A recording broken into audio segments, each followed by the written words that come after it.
Communication sur la méthode pour prévenir la rage après morsure. Après des expériences pour ainsi dire sans nombre, je suis arrivé à une méthode prophylactique, pratique et prompte, dont les succès sur le chien sont déjà assez nombreux et sûrs pour que j'aie confiance dans la généralité de son application à tous les animaux et à l'homme lui-même. Cette méthode repose essentiellement sur les faits suivants. L'inoculation au lapin par la trépanation sous la dure mère d'une moelle rabique de chien à rage des rues donne toujours la rage à ces animaux après une durée moyenne d'incubation de 15 jours environ. Passe-t-on du virus de ce premier lapin à un second, de celui-ci à un troisième, et ainsi de suite, par le mode d'inoculation précédent, il se manifeste bientôt une tendance de plus en plus accusée dans la diminution de la durée d'incubation de la rage chez les lapins successivement inoculés.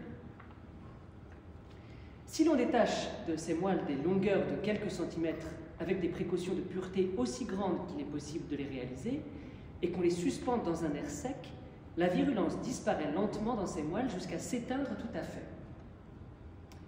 Ces faits étant établis, voici le moyen de rendre un chien réfractaire à la rage en un temps relativement court.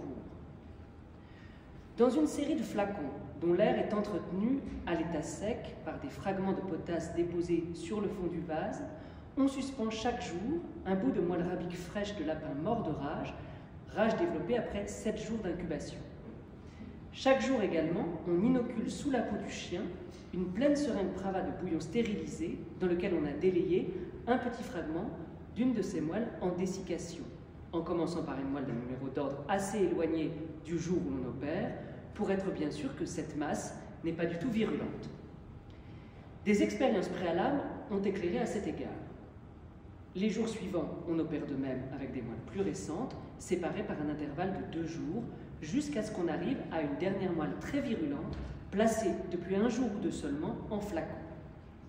Le chien est alors rendu réfractaire à la rage. On peut lui inoculer du virus rabique sous la peau ou même à la surface du cerveau par trépanation sans que la rage se déclare. Par l'application de cette méthode, j'étais arrivé à avoir 50 chiens de tout âge et de toute race réfractaires à la rage sans avoir rencontré un seul insuccès lorsqu'inopinément se présentèrent dans mon laboratoire le lundi 6 juillet dernier 3 personnes venant d'Alsace.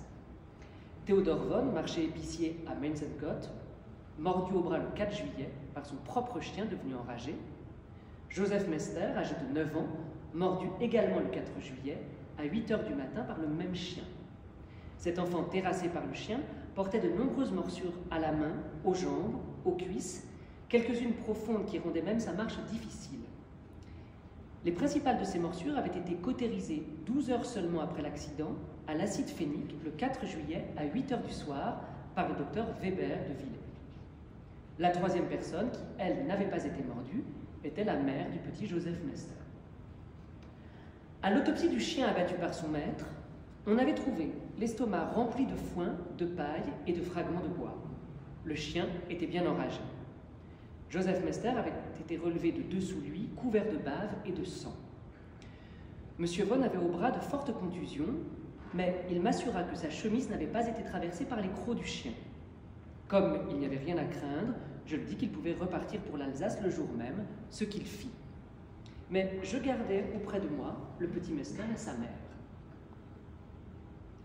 La séance hebdomadaire de l'Académie des sciences avait précisément lieu le 6 juillet. J'y vis notre confrère, monsieur le docteur Vulpian, à qui je racontais ce qui venait de se passer. Monsieur Vulpian, ainsi que le docteur Granchet, professeur de la faculté de médecine, eurent la complaisance de venir voir immédiatement le petit Joseph Mester et de constater l'état et le nombre de ses blessures. Il n'en avait pas moins de 14. Les avis de notre savant confrère et du docteur Granchet furent que, par l'intensité et le nombre de ses morsures, Joseph Mester était exposé presque fatalement à prendre la rage. Je communiquai alors à M. Vulpian et à M. Granchet les résultats nouveaux que j'avais obtenus dans l'étude de la rage depuis la lecture que j'avais faite à Copenhague 1 année auparavant. La mort de cet enfant paraissant inévitable, je me décidai, non sans de vives et cruelles inquiétudes, on doit bien le penser, à tenter sur Joseph Mester la méthode qui m'avait constamment réussi sur des chiens. En conséquence, le 6 juillet, à 8 h du soir, 60 heures après les morsures du 4 juillet et en présence des docteurs Vulpian et Granchet, on inocula, sous un pli fait à la peau de l'hypocondre droit du petit Mester, une demi-seringue bravade d'une moelle de lapin mort rabique le 21 juin et conservée depuis lors en flacon à air sec, c'est-à-dire depuis 15 jours. Les jours suivants, des inoculations nouvelles furent faites, toujours aux hypocondres. Dans les derniers jours, j'avais donc inoculé à Joseph Mester le virus rabique le plus virulent, celui du chien, renforcé par une foule de passages de lapin à lapin, virus qui donne la rage à ces animaux après 7 jours d'incubation, après 8 ou 10 jours aux chiens. J'étais autorisé dans cette entreprise par ce qui s'était passé pour les 50 chiens dont j'ai parlé. Lorsque l'état d'immunité est atteint, on peut sans inconvénient inoculer le virus le plus virulent et en quantité quelconque. Il m'a toujours paru que cela n'avait d'autre effet que de consolider l'état réfractaire à la rage. Joseph Mester a donc échappé non seulement à la rage que ses morsures auraient pu développer, mais à celle que je lui ai inoculée pour contrôle de l'immunité due au traitement rage plus virulente que celle du chien des rues. L'inoculation finale très virulente a encore l'avantage de limiter la durée des appréhensions qu'on peut avoir sur les suites des morsures. Si la rage pouvait éclater, elle se déclarerait plus vite par un virus plus virulent que par celui des morsures. Dès le milieu du mois d'août, j'envisageais avec confiance l'avenir de la santé de Joseph Mester. Aujourd'hui encore, après 3 mois et 3 semaines écoulées depuis l'accident, cette santé ne laisse rien à désirer. Le président prend alors la parole. La communication que nous venons d'entendre permet à l'Académie, et je puis dire à l'humanité, de concevoir de nouvelles espérances. Aussi, cette date du 27 octobre 1885 restera-t-elle comme l'une des plus mémorables, si ce n'est la plus mémorable, dans l'histoire des conquêtes de la science et dans les annales de l'Académie. Monsieur Jules Guérin demande à intervenir. La communication de Monsieur Pasteur ne peut-elle donner lieu à quelques observations immédiates? L'ordre du jour ne le comporte pas. L'ordre du jour est précisément la suite de cette communication, insiste Guérin. Il n'y a aucune raison pour empêcher les membres de l'Académie de présenter sommairement les réserves qu'ils croient utiles à l'égard des faits nouveaux, surtout lorsque ces réserves peuvent contribuer à les éclairer et à les compléter. Le président. Je ferai observer à M. Guérin que l'ordre du jour est aujourd'hui très chargé et que la séance publique doit se terminer de bonne heure pour être suivie d'un comité secret. Jules Guérin insiste. Je n'ai pas l'intention d'entamer une discussion à l'occasion de la communication de M. Pasteur. Je veux me borner à quelques remarques immédiates pour mieux faire comprendre ce qui me paraît manquer à cette communication pour en faire saisir le caractère et la portée. Si l'Académie juge que, dans la circonstance, il est inutile de poser en quelque sorte des points d'interrogation à l'égard des considérations théoriques qui viennent d'être développées par M. Pasteur, je n'insiste pas davantage. Et je laisserai au temps et à l'expérience, comme je l'ai fait précédemment, le soin de montrer dans cette circonstance encore où est la vérité, malgré les obstacles que je rencontre à la faire voir. Je ne désire occuper l'attention de l'Académie que pendant 5 minutes. Le président, vous avez la parole. Je vous prie de ne la conserver que pendant ce temps-là seulement. Mes réserves porteront sur 4 points. Ma première réserve est relative à la nature et au caractère de la maladie mise en expérimentation et présentée comme étant la rage. Or, cette maladie n'est pas la rage, du moins la rage spontanée, la rage vulgaire, telle que tout le monde la connaît. C'est une rage en quelque sorte théorique, artificielle, produite avec des éléments déterminés sur le lapin et reproduite sans le concours de la vraie rage. Ma seconde réserve consiste à établir que la méthode prophylactique expérimentée par l'auteur, induite de sa rage artificielle, et qui consiste à vouloir prévenir les effets de l'inoculation de cette dernière, ne saurait avoir d'autre valeur préventive que celle de s'opposer au développement de la maladie qu'elle a produite. La conséquence des 2 méthodes d'expérimentation est la même. Je n'insiste pas davantage sur ce point. Ma troisième réserve porte sur le fait du jeune berger mordu par un chien enragé et chez lequel on aurait voulu prévenir le développement des accidents de la rage réels au moyen de l'inoculation du virus rabique artificiel. Je ferai remarquer que ce fait, le seul produit à l'appui de la méthode préventive en question, ne me paraît pas avoir la valeur qu'on lui suppose. Avant l'inoculation avec le nouveau virus, on avait cautérisé les blessures avec l'acide phénique. Pour que l'inoculation préventive eût la valeur qu'on lui attribue, on avait donc dû l'appliquer sur un malade vierge de tout traitement antérieur. Ma quatrième et dernière réserve est celle-ci. Il ne s'agit pas, dans la communication de M. Pasteur, comme on l'a cru et comme on continue à le répéter partout, de la guérison de la rage, mais d'une méthode propre à empêcher son développement quand elle n'a pas encore éclaté ou qu'on suppose qu'elle doit éclater. Or, on sait l'énorme différence qu'il y a entre ces deux entreprises, entre prévenir et guérir. On connaît aujourd'hui une foule de moyens de prévenir la rage, mais on n'en connaît aucun de la guérir. Telles sont les réserves que, dans l'intérêt de la science et de la vérité, j'avais à soumettre à l'Académie sur la communication, très remarquable d'ailleurs, je me plais à le répéter, qui vient de lui être faite. M. Colin d'Alfort demande alors la parole. Je demande la parole uniquement pour adresser une question à M. Pasteur.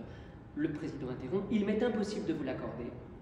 Ainsi que je l'ai dit tout à l'heure, l'ordre du jour ne me permet pas d'aborder aujourd'hui la discussion de la communication de M. Pasteur. Dans une seconde communication, Pasteur s'intéresse aux résultats de l'application de la méthode de prophylaxie de la rage. J'ai communiqué le 12 avril dernier à l'Académie des sciences une note complémentaire sur les résultats de l'application de la méthode de prophylaxie de la rage après morsure, dont la mort de notre vénéré et éminent collègue M. Bouchardat ne m'a pas permis de donner lecture le lendemain à cette académie, contrairement à l'usage qu'elle a bien voulu m'autoriser à prendre. Je viens de recevoir des tirages à part de cette note, aussi je m'empresse d'en faire hommage à cette compagnie. À l'époque où fut lue cette note, le nombre des personnes traitées par la nouvelle méthode était de 726. Il s'est élevé aujourd'hui à 950. Cette note, on se le rappelle, était relative à la rage provoquée par le loup. Depuis qu'elle a été lue, j'ai reçu un grand nombre de documents sur la même question. J'en ferai plus tard l'objet d'un travail spécial. Il me suffira pour le moment de dire que l'ensemble de ces documents confirme ce que j'ai dit, à savoir que la mortalité est considérable par la morsure des loups enragés, que cette mortalité est fréquemment de 100%, et en outre, que la durée d'incubation est souvent très courte, puisqu'elle n'est parfois que de 13 à 15 jours et même moins. Les morsures de chiens n'ont que très rarement une incubation aussi courte, il en existe cependant de 15 jours seulement. Quant aux accidents qui se sont produits, malgré le traitement employé, ils sont connus de tous grâce à la publicité que s'est empressée de leur donner la presse hostile. Il existe en effet une presse hostile à la méthode, et cela n'a rien d'étonnant puisqu'on trouve même dans cette enceinte des personnes fort malveillantes. Quoi qu'il en soit, voici quels sont ces résultats. Il y a eu 5 Russes mordus par des loups qui sont morts. Il y a eu également une femme russe mordue par un chien qui est arrivée 15 jours après la morsure et qui est tombée malade 15 jours après son arrivée. Cette femme avait 60 ans. Qu'est-ce que cela fait ? Demande Peter. Cela ne fait évidemment rien qu'elle ait eu 60 ou 10 ans, mais elle présentait 16 blessures au front et aux mains, et quelques-unes de ces blessures étaient fort graves. Si maintenant l'on fait abstraction de ces morts chez les malades arrivés de Russie, on voit que sur les 950 malades provenant de tous les points de l'Europe et traités par la méthode, la petite Lepelletier seule est morte malgré le traitement. Sur tous les autres, le traitement a été efficace. Cette statistique prépare une grande déception aux malveillants dont je viens de parler, soit même à ceux qui ne sont que fanatiques d'idées hypothétiques, comme le sont par exemple les anti-vaccinateurs. Mais les débats ne sont pas clos, puisqu'un de ses détracteurs, Colin, continue à ne pas croire aux résultats des expériences sur la rage. Ainsi disait-il, jusqu'ici, les microbes n'ont fait aucun miracle en dehors des laboratoires.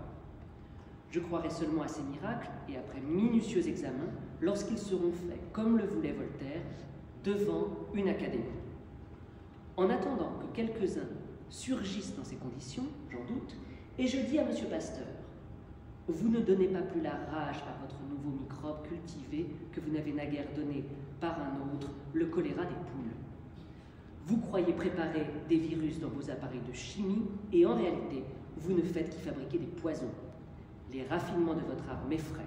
Si l'on pouvait réellement, dans votre laboratoire de l'école normale, cultiver le virus de la rage, celui de la peste, comme vous le disiez à propos de l'épidémie de Vetlionka, il faudrait faire plus qu'entourer ce laboratoire d'un cordon sanitaire. Il faudrait, avec des précautions infinies, le flamber ou le transporter au centre du grand désert ou sur les plus hauts pics de l'Himalaya.